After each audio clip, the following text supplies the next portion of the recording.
having for us? Cat food is so expensive. I'm watching so many shows. I'm also watching Indian Matchmaking. I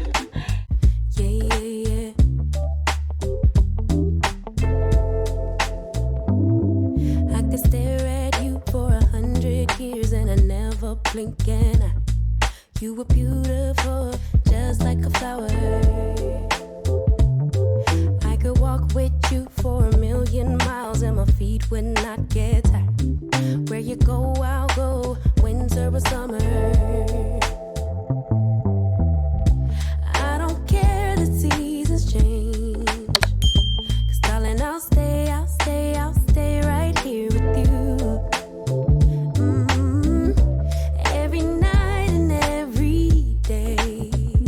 'Cause darling, there's nothing in this world I'd rather do. Never been this close to heaven. Never felt something just like this. Ecstasy. Never been this close to heaven. I don't know if this is real or fantasy. Or somewhere in between. Or somewhere in between. Oh yeah. You could fall asleep for 100 hours and I wouldn't miss a thing. I would keep you safe while you were dreaming. You could scream and shout, cry 1,000 tears and I wouldn't let fear win. What you feel, I feel. Together we're healing. I don't care the seasons change. 'Cause darling, I'll stay right here with you. Every night and every day. 'Cause darling, there's nothing in this world I'd rather do. Never been this close to heaven. Never felt something just like this. Ecstasy. Never been this close to heaven. I don't know if this is real or fantasy. Or somewhere in between. Guys, I'm a cat mom. Pet products, animal products, cat products, anything products with an animal related to it is very expensive. Like, these things are so expensive. I'm like looking for a cat shampoo for ticks because our cats are always scratching themselves and I can't find it. How long does this last? Cat food is so expensive and they need toys, shampoos, and I still need to introduce you guys to my cats. Yes, I actually went with a cat. I know I asked you guys if a cat or a dog, but I went with the cat. I'll let you guys meet them. I got 2 kittens. We're in trances, going all to different places, different planets. Watch your aura pass me by, losing balance. What if we run out of time and second chances? I want to ask you all, do you guys believe in karma? Do you guys believe in karma? And then let me tell you my story and then tell me, do you believe in karma or not? Let me just take off these glasses.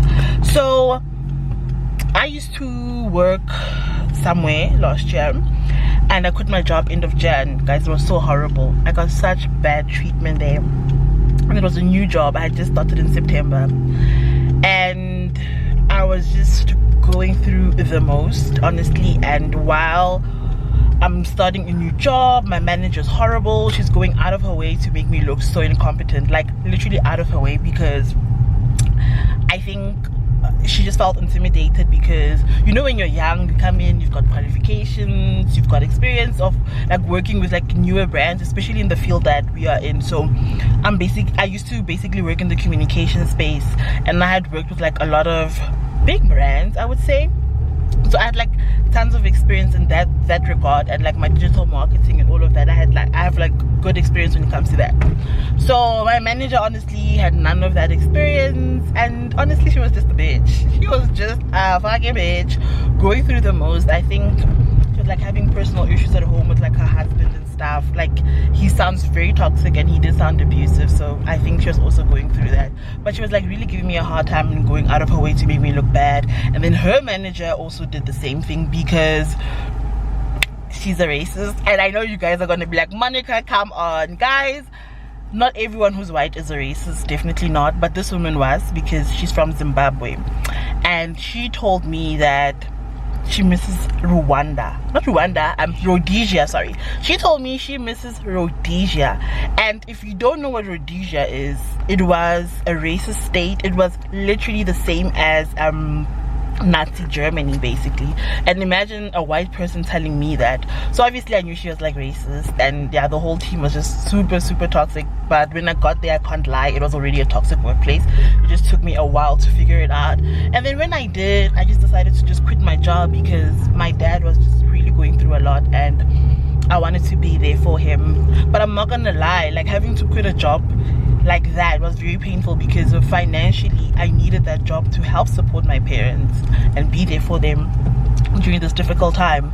But luckily I saved up a bit of money to be able to just live off my savings for a while, which is what I'm doing currently. But I'm also doing content creating full-time, which I'm super excited about. So if you're not following me on Instagram, please follow me. I don't care about TikTok anymore, guys. Like, TikTok is hard.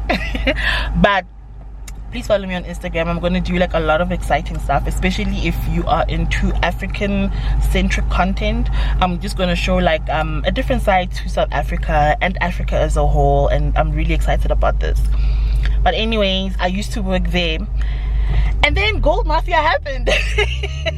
Gold Mafia happened, where basically the whole gold smuggling system in the SADC, or the lower part of Africa, the southern part of Africa, was exposed. And it was exposed just how like government officials, some countries like in Zimbabwe, were involved.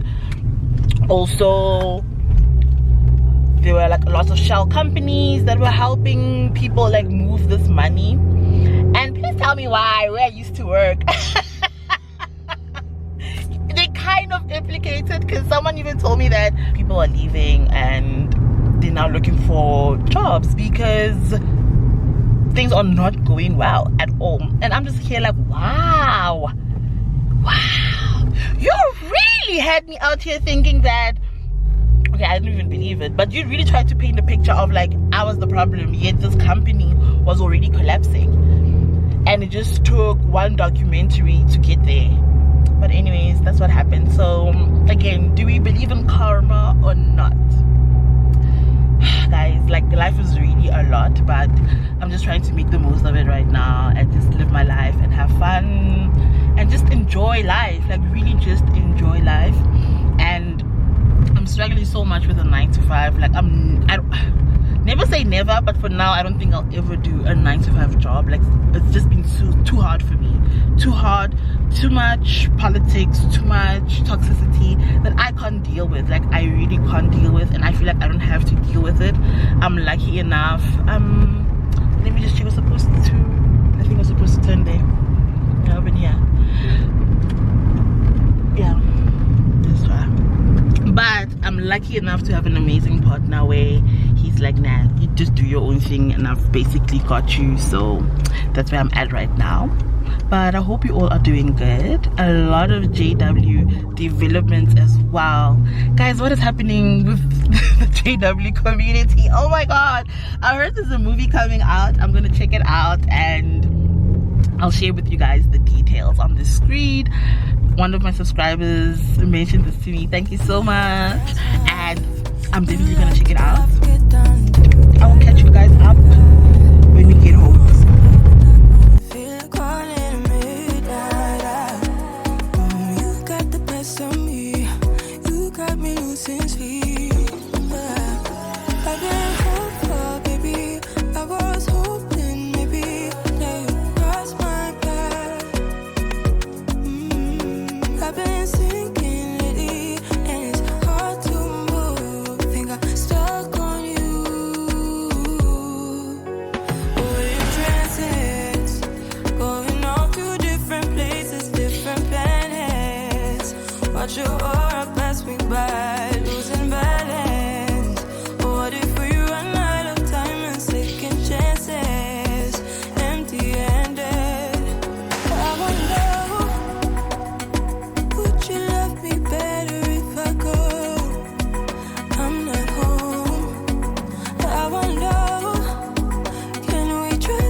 Guys, like, what in the name of Black Jesus is going on at the JW headquarters?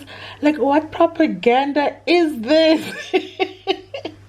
Guys, this is a mess. It's a whole mess. So one of my subscribers actually told me about this movie, and I was just busy here editing, like working on some footage, working on some work that I'm doing for Instagram. And I was like, well, let me just check out the trailer for this movie that was mentioned to me. This whole time I thought they meant that like some worldly people, not worldly people, but like some people who aren't Jehovah's Witnesses are doing this video. So I wanted to see, like, oh, I thought maybe it would explain, you know, the ins and outs of being a Jehovah's Witness. Turns out this is a video from the Jehovah's Witnesses. Like, guys, I'm going to play this trailer. I'm going to react to it. Yeah, it's a bad one, and the trailer's already bad. So I'm concerned about this video. I'm really concerned because it's saying a lot, actually. Let me play it.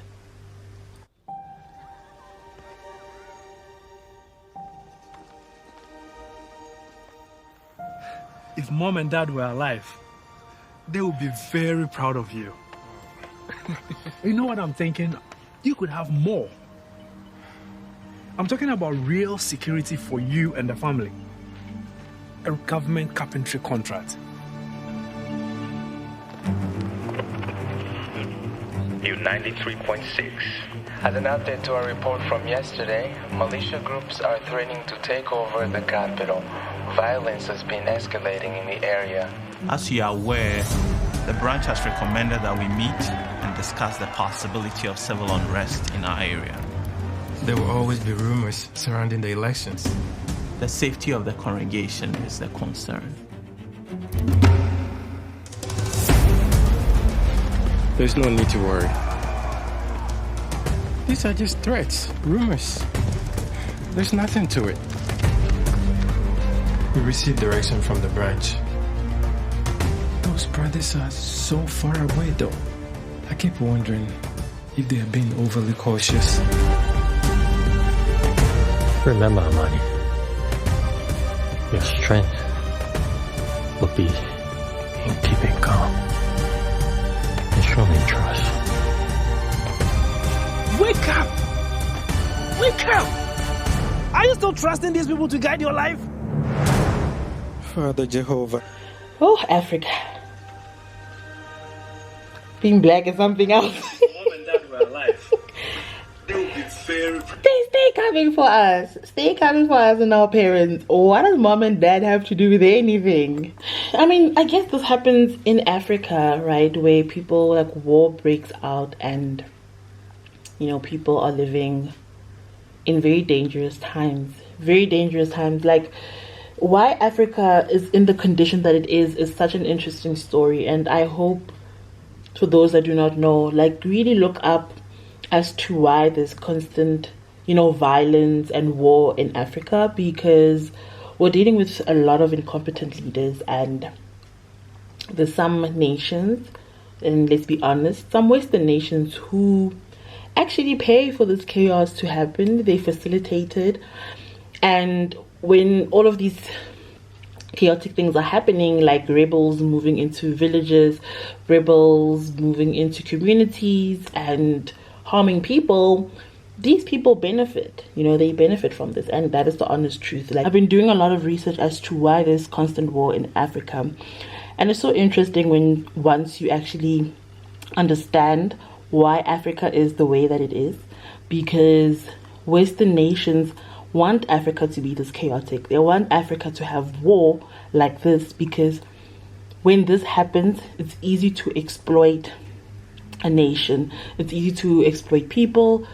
People then use their differences, they use their hate, they weaponize it to harm other people. And this is basically what we're seeing here. And already it's sad to see a godly organization like the Jehovah's Witnesses try and exploit the situation as well, similarly to the West, because when this is going on, companies are making more money, believe it. Like, they're able to export out their goods.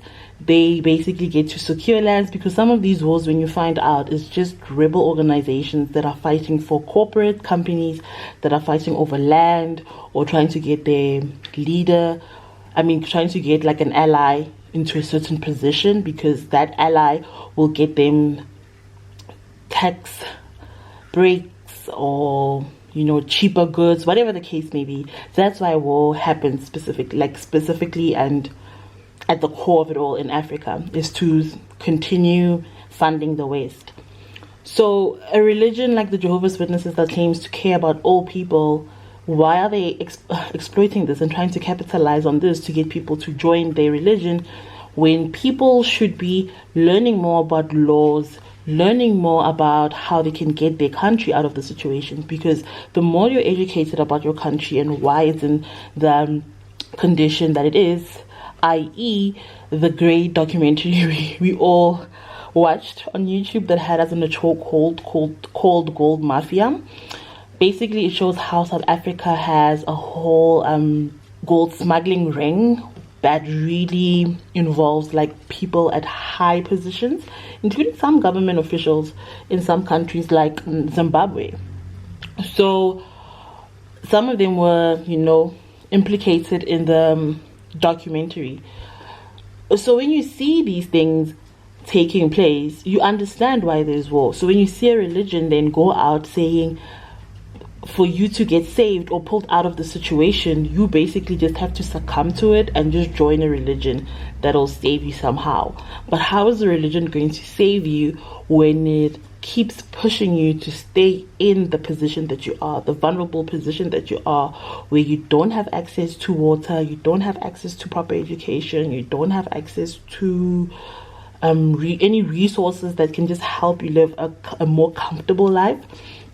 So yeah, this really breaks my heart, and I hope, because of just the access we have to education, the access we have now to information, that people can just look at this video and just see the propaganda, like, what the hell is this?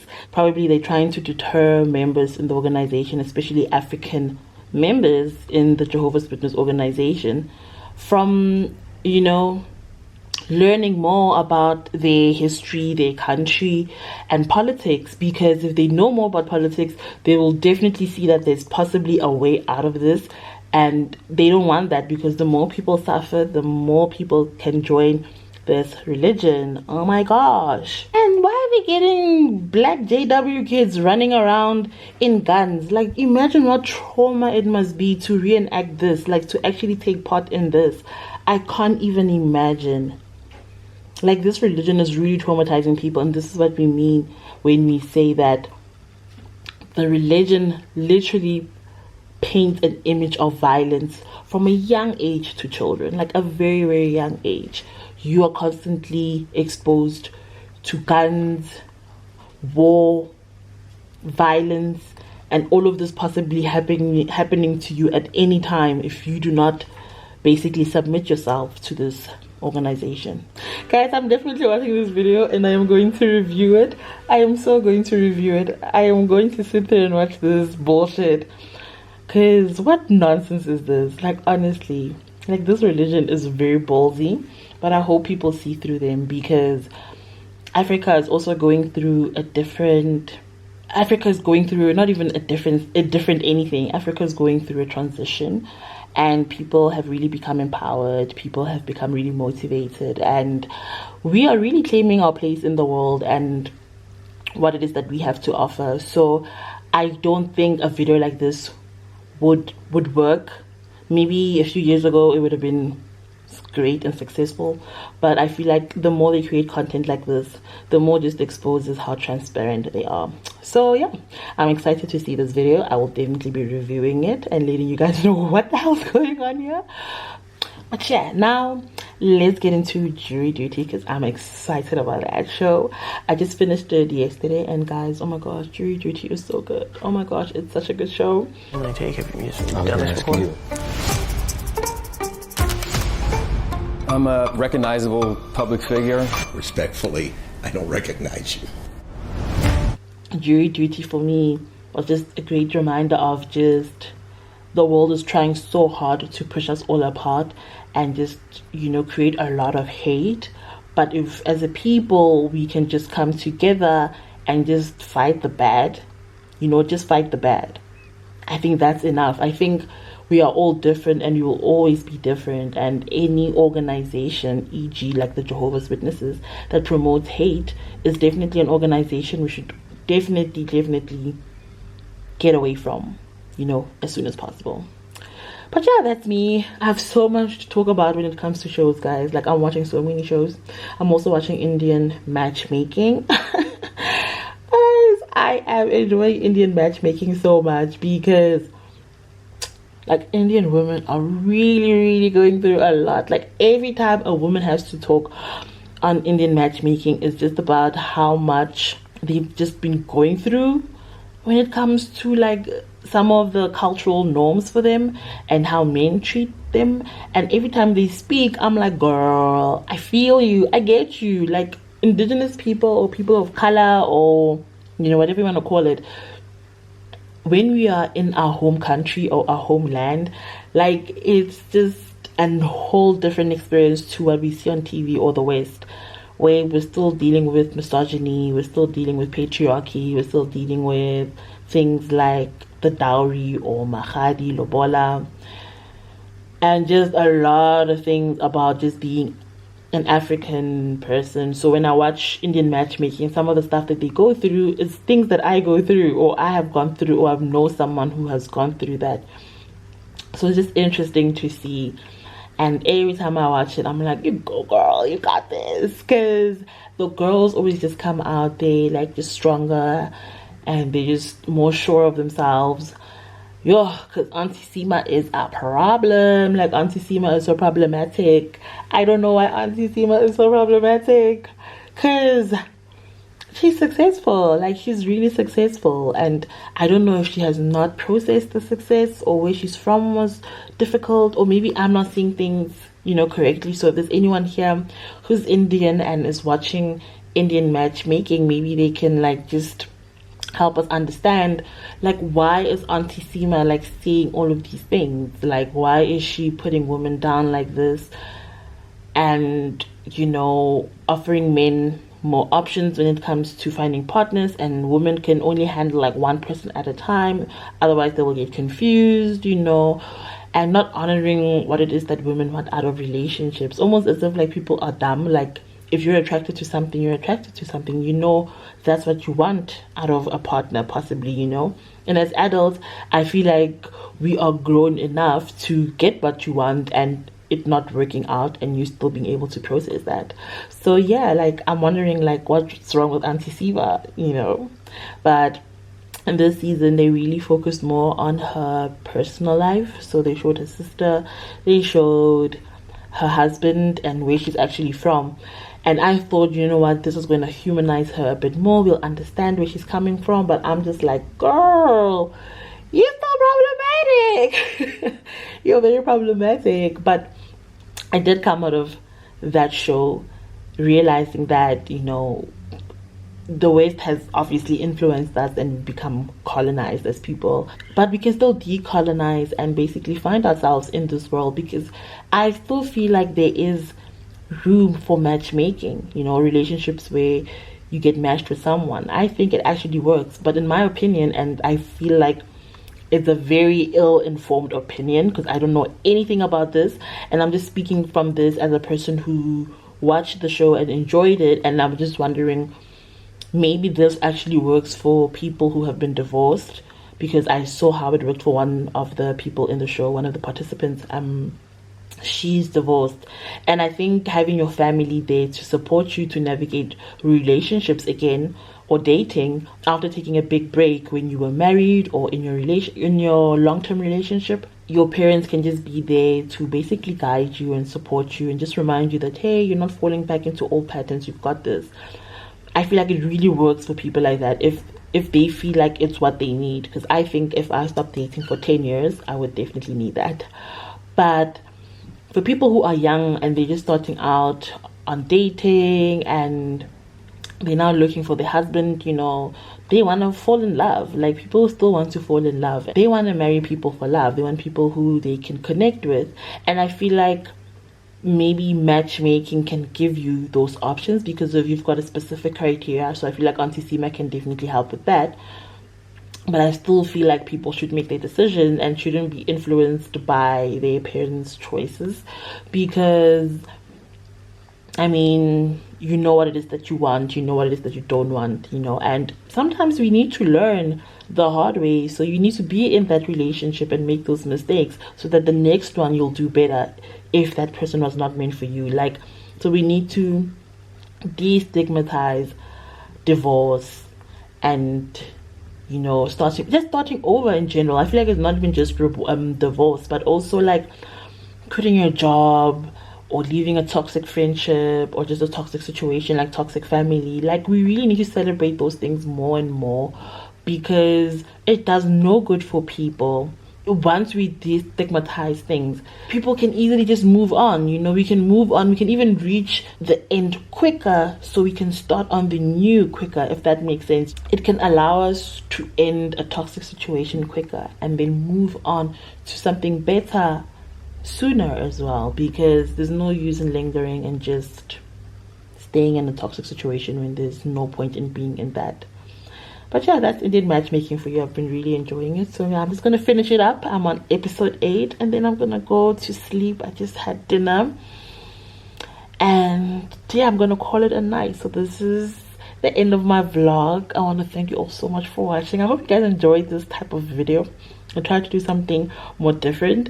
It's quite vulnerable to just show you guys like the true me, like my life, my cats, and just, you know, everything. But I want to open up to you guys and just, I don't know, share Monica. Share the mess that is Monica. So I hope you guys enjoyed it so much. Like, thank you so much for stopping by, and I will see you all in the next one. Bye. Bye. Ooh. Guys, Akron just farted. Cat's fart. Bye, guys.